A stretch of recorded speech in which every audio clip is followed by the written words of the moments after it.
বিশ্বকাপের দুর্দান্ত সূচনা করেছে জাপান। গ্রুপ পর্বে 3 ম্যাচে 5 পয়েন্ট নিয়ে নকআউট পর্ব নিশ্চিত করেছে এশিয়ার পরাশক্তিরা।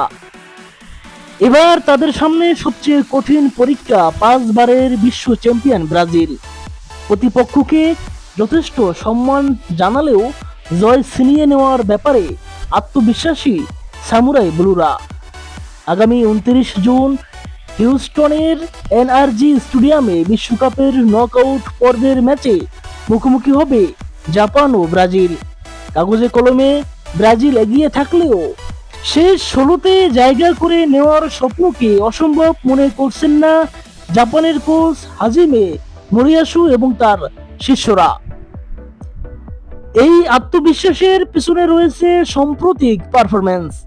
গত বছরের সেপ্টেম্বরে টোকিওতে প্রীতি ম্যাচে ইতিহাসে প্রথমবারের মতো ব্রাজিলকে 3-2 গোলে হারিয়েছিল জাপান।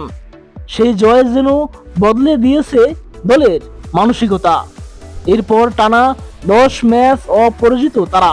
এই সময়ে ওয়েম্বলিতে ইংল্যান্ডকে হারিয়েছে।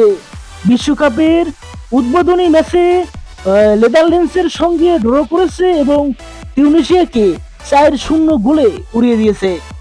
তিউনিসিয়ার বিপক্ষে সেই জয় বিশ্বকাপের ইতিহাসে কোনো এশিয়া দলের এক ম্যাচে 4 গোল করার বিরল কীর্তিও এনে দিয়েছে।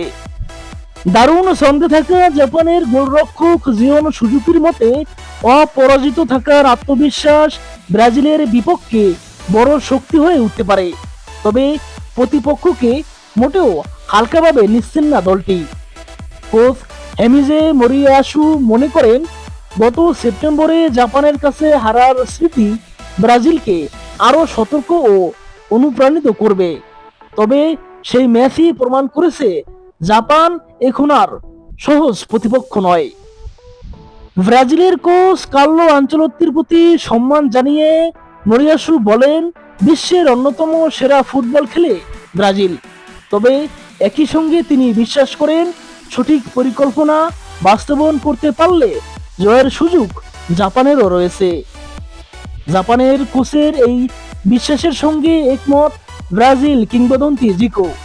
2002 থেকে 2006 সাল পর্যন্ত জাপানের কোচ হিসেবে দায়িত্ব পালন করা এই সাবেক তারকা মনে করেন, বর্তমান জাপান বিশ্বের যে কোনো দলের বিপক্ষে সমান তালে লড়াই করার সমর্থন রয়েছে। জিকোর ভাষায়, গত কয়েক বছরে ব্রাজিল, জার্মানি, স্পেন ও ইংল্যান্ডকে হারিয়ে জাপান দেখিয়েছে যে তারা আর কেবল সম্ভাবনাময় দল নয়, বরং সত্যিকারের প্রতিদ্বন্দ্বী। সবচেয়ে বড় পরিবর্তন এসেছে মানসিকতায়।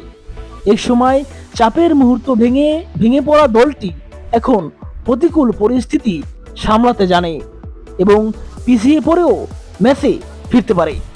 এদিকে বিশ্বকাপকে ঘিরে নতুন আলোচনা তৈরি করেছে জার্মান অর্থনীতিবিদ ও গবেষক জোয়াকিম ক্লেমেন্টের পূর্বাভাস।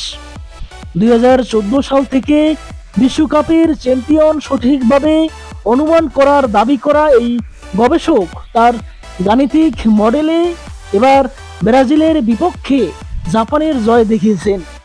তার হিসাব অনুযায়ী দ্বিতীয় রাউন্ডেই জাপানের কাছে হেরে বিশ্বকাপ থেকে বিদায় নেবে সালেসাওরা। ক্লেমেন্টের মডেলটি শুধু ফুটবলীয় পরিসংখ্যানের উপর নির্ভরশীল নয়, মাথাপিছু জিডিপি, জনসংখ্যা, আবহাওয়ার তাপমাত্রা সহ বিভিন্ন সামাজিক ও অর্থনৈতিক সূচক বিশ্লেষণ করে প্রতিটি দলের সম্ভাবনা নির্ধারণ করা হয়। চলতি বছরের এপ্রিলে প্রকাশিত তার গবেষণাপত্রে 2026 বিশ্বকাপের সম্ভাব্য চ্যাম্পিয়ন হিসেবে নেদারল্যান্ডসের নাম উঠে এসেছে। যদিও তার সব পূর্বাভাস শতভাগ নির্ভুল নয়। নকআউট পর্বের চূড়ান্ত সূচি নির্ধারণ হওয়ার পর কিছু পূর্বাভাস ইতিমধ্যে বাস্তবতার সঙ্গে মেলেনি। তবুও ব্রাজিল জাপান ম্যাচ নিয়ে তার এই ভবিষ্যৎবাণী ফুটবল প্রেমীদের কৌতূহল আরও বাড়িয়ে দিয়েছে।